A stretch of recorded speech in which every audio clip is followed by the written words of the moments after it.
Guys ఈ video చాలా simple అనమాట. సైన్ ఇన్ ఫీచర్ని UI and plus back end రెండు బిల్డ్ చేస్తాము ఈ వీడియోలోనే.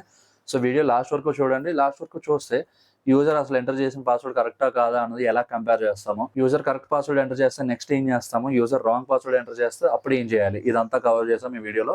సో వీడియో లాస్ట్ వరకు చూడండి. అండ్ ఈ ప్లేలిస్ట్ ఆథెంటికేషన్ సిస్టమ్ ప్లేలిస్ట్ కానీ మీరు కంటిన్యూస్గా ఫాలో అయితే మీరు మీకంటూ ఒక రాబస్ట్ ఆథెంటికేషన్ సిస్టమ్ని బిల్డ్ చేసుకోగలరు. కాబట్టి ఛానల్కి సబ్స్క్రైబ్ చేయండి, ఈ వీడియోని మీ ఫ్రెండ్స్కి షేర్ చేయండి, అండ్ ఇంక లేట్ చేయకుండా వీడియోని స్టార్ట్ చేయండి.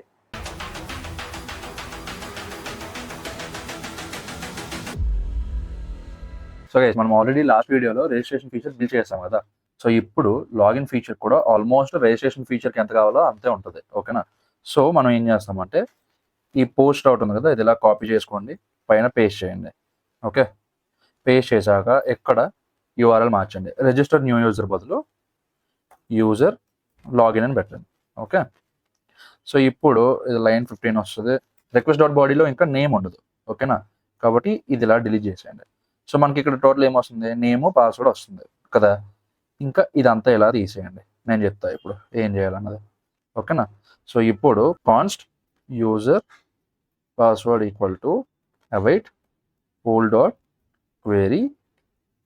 ఇప్పుడు మనం ఏం చేస్తున్నాము, ఓన్లీ ఆ యూజర్కి సంబంధించిన పాస్వర్డ్ వాల్యూనే మనం తెచ్చుకోవాలి సర్వర్లోకి కదా. Select star from users table wear email equal to అని చెప్పి మళ్ళీ ఇక్కడ బ్యాక్ టిక్స్ ఇవ్వండి ఫస్ట్ లాస్ట్లోనే, ఈక్వల్ టు $. ఇక్కడ మనకు ఆల్రెడీ యూజర్ వాడు ఈమెయిల్ ఇస్తాడు కదా, ఆ ఈమెయిల్తో తెచ్చుకుంటాం. ఓకే, సో ఇక్కడ మనం ఏం చేస్తున్నామో జస్ట్ వేర్ కండిషన్ వాడి ఓన్లీ ఆ పర్టికులర్ యూజర్ తాలూకు పాస్వర్డ్ని తెచ్చుకుంటున్నాం మనం, ఓకేనా. సో ఇప్పుడు console dot log of user password అని కొట్టాము అనుకోండి. ఓకే, సేవ్ చేద్దాము. సేవ్ చేసి దీనికి ఒక రిక్వెస్ట్ పంపిద్దాం. ఓకే, సో ఇక్కడ మనకు చూసారా ఆల్రెడీ రిజిస్టర్ న్యూ యూజర్ అని చెప్పి మనం ముందు ట్రై చేసాం కదా, ఆ ట్యాబ్ ఓపెన్ అయ్యి ఉంది. కాబట్టి ఇప్పుడు మనం సేమ్ ఇది ఇలా కాపీ చేసి ఇంకొక కొత్త ట్యాబ్లో పేస్ట్ చేద్దాము. మెథడ్ పోస్ట్ మారుద్దాము. ఇక్కడ మనం సర్వర్ని రన్ చేయాలి కాబట్టి టర్మినల్ ఓపెన్ చేసి నోడ్మోన్ index.js, ఓకేనా. సో ఇక్కడ మనకు ఆల్రెడీ సర్వర్ స్టార్ట్ అయిపోయింది పోర్ట్ 3000 మీద. కాబట్టి ఇక్కడ మనం రౌట్ ఏమి ఇచ్చామో యూజర్ లాగిన్ కదా, so same user login. Okay, బాడీలో మనం ఇది పెట్టి ఈమెయిల్ user2@user2.com అని ఇచ్చాము లాస్ట్ టైం. ఓకే, పాస్వర్డ్ ఇక్కడ ఫీల్డ్ నేమ్ పాస్వర్డ్ user2@123. ఇప్పుడు ఇది సెండ్ కొడదాం. ఇక్కడ సెండ్ కొట్టాక ఫస్ట్ మనకి ఏం కావాలి, లైన్ 15లో first request dot body print అయింది లేదు చూసుకోవాలి మనం. ఓకే, సెండ్ కొడదాము. ఓకే ఫైన్, ఇక్కడ చూసారా user2@user2.com వచ్చింది.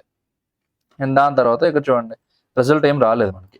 రిజల్ట్ ఏం ఎందుకు రాలేదు అంటే మనం ఇక్కడ ఈమెయిల్ ఐడి ఏదో తప్పించాం, అంటే ఆ ప్రస్తుతానికి ఈ యూజర్ ఈమెయిల్ ఐడితో మన డేటాబేస్లో ఏ యూజర్ లేడని అర్థం, ఓకేనా. కాబట్టి ఇప్పుడు మనం ఫస్ట్ డేటాబేస్ ఓపెన్ చేద్దాం. సో ఈ డేటాబేస్ని వాడుతున్నాము, select star from users.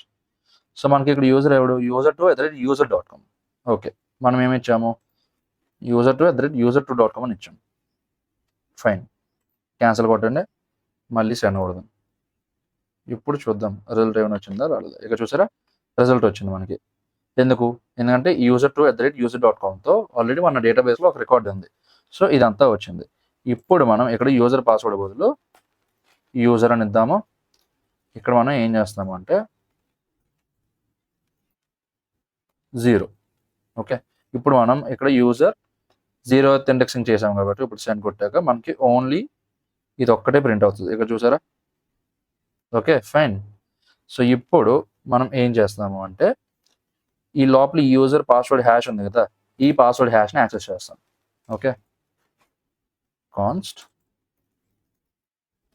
Password hash equal to user 0 మళ్ళీ index of 0 dot password hash. Okay, same ఇక్కడ మనం ఏం ప్రింట్ చేస్తాము, password hash of original password. ఇప్పుడు ఇక్కడ ఇలా సెండ్ చేస్తాం, ఓకేనా. మళ్ళీ సెండ్ కొడదాం. ఇక్కడ చూసారా password hash of original password ఇది. ఓకే, అండ్ మనకి యూజర్ ప్రస్తుతానికి ఇచ్చిన పాస్వర్డ్ ఏది, ఇది. ఈ రెండు కరెక్టో కాదో అన్నది మనం ఎలా చేస్తామంటే సింపుల్గా మనం ఇక్కడ ఏది ఇక్కడ bcrypt డాట్ హ్యాష్ అని వాడాం కదా, సేమ్ అలానే ఇక్కడ కాన్స్ట్ ఈస్ పాస్వర్డ్ కరెక్ట్ అని చెప్పి ఒకటి వేరియబుల్ ఇద్దాం. ఇప్పుడు మళ్ళీ await bcrypt dot compare. Okay, ఎందుకంటే మనం ఇక్కడ ఏం చేస్తున్నాము, రెండు కంపేర్ చేస్తున్నాం.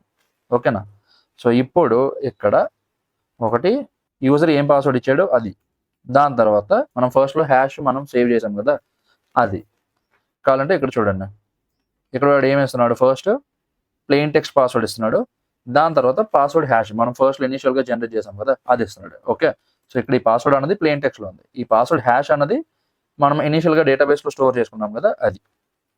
ఓకే, సో ఇప్పుడు ఇక్కడ ఏమవుతుందంటే ఈ bcrypt డాట్ కంపేర్ అనేది ఈ పాస్వర్డ్ని ఈ పాస్వర్డ్ హ్యాష్ని కంపేర్ చేస్తుంది. కంపేర్ చేసుకొని ఒకవేళ మనోడు ఫస్ట్ ఇచ్చిన పాస్వర్డ్ మళ్ళీ ఇచ్చాడు అనుకోండి కరెక్ట్ అవుతుంది, ఒకవేళ లేదనుకోండి పాస్వర్డ్ రాంగ్ అన్నట్టు అర్థం. ఓకేనా, ఈస్ పాస్వర్డ్ కరెక్ట్ అని చెప్పి ఈ వేరియబుల్ని is password correct okay print చేస్తాం మనం. సో ఇప్పుడు చూద్దాం ఈ పాస్వర్డ్ కరెక్టో కాదు, నాకు కూడా గుర్తులేదు ఎందుకంటే ఇది లాస్ట్ వీడియోలో ఇచ్చింది, బట్ ఒకసారి చూద్దాం. ఫాల్స్ పాస్వర్డ్ అయితే తన్నింది, ఇప్పుడు ఇంకొకటి ఇద్దాం, ఇది పోయింది. ఓకే, ఇది కూడా నాకు ఏదో గుర్తు ఇచ్చినట్టు సరే. ఓకే, ఇక్కడ చూసారా మనం ఏ పాస్వర్డ్ ఇచ్చినా సరే తప్పు అంటుంది, కాబట్టి ఇప్పుడు మనం ఏం చేస్తామంటే కొత్త అకౌంట్ క్రియేట్ చేస్తాం.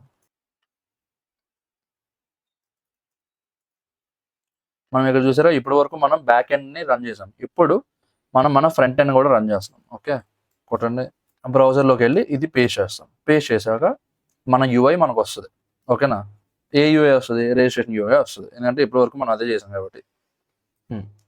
ఇక్కడ మళ్ళీ ఒక ఫ్రెష్ అకౌంట్ ఇద్దాం, user3 user3@user.com, దీని తర్వాత user3@321, ఇది పాస్వర్డ్. ఓకే, ఇప్పుడు చూద్దాం.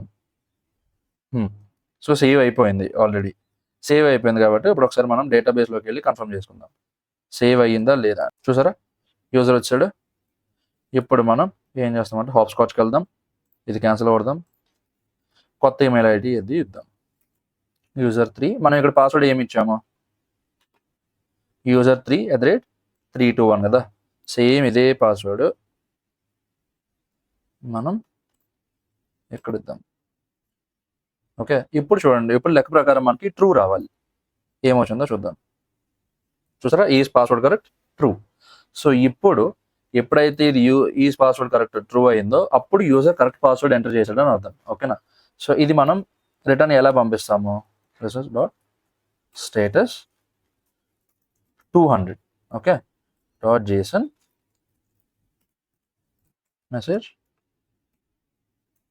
ట్రూ అని పంపిద్దాం చాలు, ఎందుకంటే ట్రూ ఆఫ్ ఫాల్స్ అన్న తెలిస్తే చాలు మనకి కదా.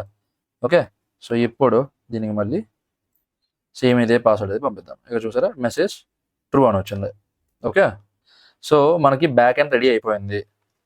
మనం జస్ట్ ఫ్రంట్ ఎండ్ క్రియేట్ చేసి ఫ్రంట్ ఎండ్లో యూజర్ ఎంటర్ చేసిన ఈమెయిల్ పాస్వర్డ్ మనకి బ్యాక్ ఎండ్ పర్టికులర్గా ఈ రౌట్కి వస్తే చాలు. ఓకేనా, సో దీనికి మనం ఏం చేస్తామంటే మళ్ళీ మీరు మన ఫ్రంట్ ఎండ్ కోడ్, ఇది మన ఫ్రంట్ ఎండ్ ఫోల్డర్ అనమాట. ఓకేనా, సో మన ఫైల్ స్ట్రక్చర్ ఎలా ఉంది, రిజిస్ట్రేషన్కి ఒక ఫోల్డర్ క్రియేట్ చేసాం కాబట్టి పేజెస్లోకి వెళ్ళి ఇంకొక ఫోల్డర్ క్రియేట్ చేయండి, లాగిన్ అని. ఓకేనా, లాగిన్లో మనం ఏం చేస్తామంటే registration CSS file copy paste చేసుకుంటాం. ఓకే, చేసుకొని ఇక్కడ రీనేమ్ చేయండి, లాగిన్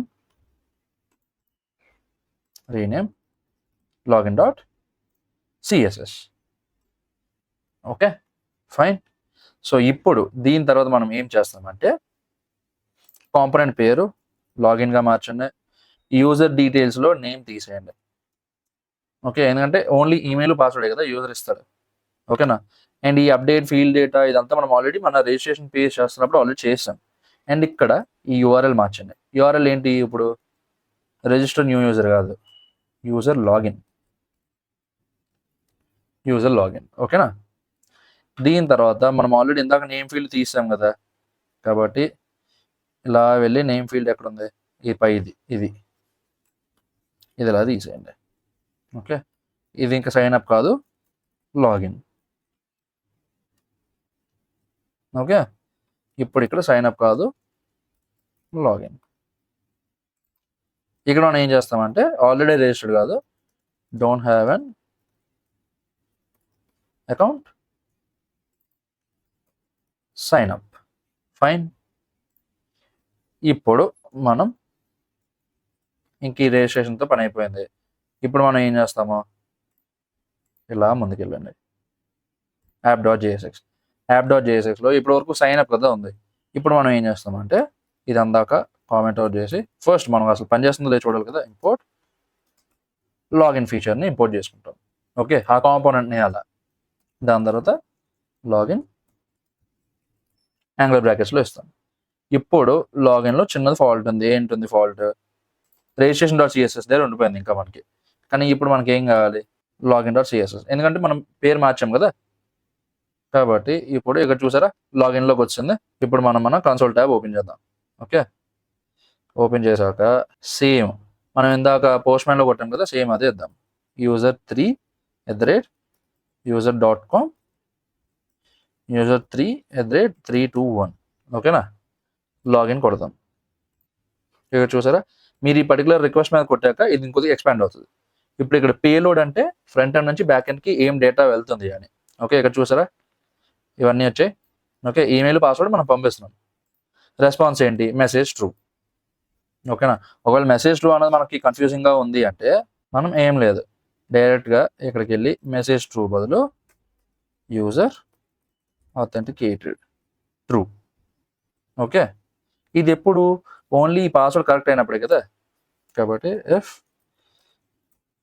ఈజ్ పాస్వర్డ్ కరెక్ట్ ఇది. ఓకే, ఎల్స్ _status 401 అంటే అన్ఆథరైజ్డ్ అనమాట. అది ఎప్పుడు పంపిస్తాము, ఇలా యూజర్ పాస్వర్డ్ తప్పు కొట్టినప్పుడు HTTP స్టేటస్ 401 అని పంపిస్తాం.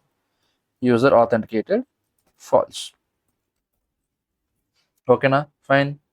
సో ఇప్పుడు మనం మన ఫ్రంట్ ఎండ్కి వెళ్ళి ఇంకొద్దిగా చేంజెస్ ఏం చేస్తాం. ఇక్కడ ఇది ఉంది కదా, console.log of response అని కొట్టాం. ఓకే, ఇప్పుడు మనం ఏం చేస్తామంటే if response.status equal to 200 alert user logged in successfully else incorrect password.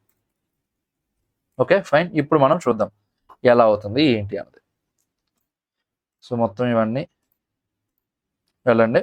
ఇప్పుడు మనం ఆల్రెడీ ఇందాక ఇచ్చిన క్రెడెన్షియల్స్ ఇంకా ఉన్నాయి కాబట్టి లాగిన్ కొడదాం. చూసారా, అంటే ఈ గ్యాప్లో ఏమైంది, లాగిన్ బటన్ కొట్టగానే మనం ఈ నెట్వర్క్ ట్యాబ్లోకి వెళ్ళి చూస్తే ఇక్కడ చూసారా పేలోడ్ ఇవన్నీ వెళ్ళాయి. ఓకే, user3@user.com user3@321 ఇది వెళ్ళి ఆ వెనకాతల అది మొత్తం కంపేర్ అయిపోయి మనకి ఇక్కడ చూడండి ప్రింట్ కూడా వస్తుంది. చూసారా, ఈ పాస్వర్డ్ కరెక్ట్ ట్రూ వచ్చింది.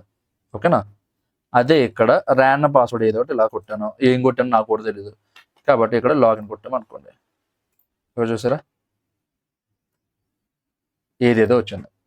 ఓకే, చూసారా యూజర్ ఆథెంటికేటెడ్ ఫాల్స్. బట్ మనకి ఇక్కడ అలర్ట్ రావాలి కదా, ఎందుకు రాలేదు, ఇక్కడ చూసారా 401. ఓకే, అంటే ఇష్యూ వచ్చినట్టు చూపిస్తుంది. కాబట్టి మనం ఇక్కడ ట్రై బ్లాక్ లోపల ఇవన్నీ ఇలా పెడదాం. ఓకే, ఈ ఎల్స్ బ్లాక్ తీసేసి ఆటోమేటిక్గా 401 అంటే జావా స్క్రిప్ట్లో అదొక ఎర్రర్ వచ్చినట్టు కన్సిడర్ అవుతుంది కదా. కాబట్టి ఇక్కడ catch EX alert wrong password. Okay, ఇప్పుడు మనం చూడండి అలర్ట్ వస్తుంది. చూసారా రాంగ్ పాస్వర్డ్. ఎందుకంటే మనకి ఇది ఎర్రర్ త్రో చేస్తుంది. 200 కానప్పుడల్లా ఎర్రర్ త్రో చేస్తుంది కాబట్టి అదొక ఎర్రర్లో వస్తుంది. ఎర్రర్ వచ్చిన ప్రతిసారి మనం ఏం చేస్తున్నాము, రాంగ్ పాస్వర్డ్ అని చెప్పి అలర్ట్ చేస్తున్నాం. ఓకే, యూజర్ ఎంటర్ చేసిన పాస్వర్డ్ని కరెక్టో కాదో కంపేర్ చేసుకొని దాన్ని మనం మళ్ళీ ఆ యూజర్ని ఫర్దర్గా తీసుకెళ్ళాలి లేకపోతే అక్కడ ఆపేయాలా అన్నది కోర్ పార్ట్. సో అది ఎక్స్ప్లెయిన్ చేశా. దీన్ని ఇంకొద్దిగా బెటర్గా ఎలా చేయొచ్చు, లేకపోతే యూజర్ రాంగ్ పాస్వర్డ్ ఇచ్చినప్పుడు ఎలా హ్యాండిల్ చేయొచ్చు, ఇదంతా మీకు అసైన్మెంట్ అనమాట. మీరు చేయండి. దీని తర్వాత మనం రౌటింగ్ అది ఎలా సెటప్ చేయాలి ఇదంతా మనం ఫర్గాట్ పాస్వర్డ్లో చూద్దాం. ఓకే, ఫర్గాట్ పాస్వర్డ్లో మనం ఈమెయిల్కి ఓటీపీ జనరేట్ చేస్తాము అండ్ ఆ ఓటీపీని మనం పంపిస్తాము యూజర్కి ఈమెయిల్ ద్వారా. యూజర్ మళ్ళీ ఇక్కడ ఓటీపీ ఎంటర్ చేశాక మనం మళ్ళీ కంపేర్ చేసుకుంటాం కూడా యూజర్ ఏదైనా చిన్న చిన్న మ్యాజిక్ లై చేశాడా లేకపోతే సేమ్ అదే ఓటీపీ ఎంటర్ చేశాడా లేదా అన్నది. సో ఇదంతా నెక్స్ట్ వీడియోలో వస్తుంది కాబట్టి స్టే ట్యూన్డ్ అండ్ ఈ వీడియోని మీ ఫ్రెండ్స్కి షేర్ చేయండి, ఛానల్కి సబ్స్క్రైబ్ చేయండి అండ్ మనం మళ్ళీ వచ్చేవి కలుద్దాం.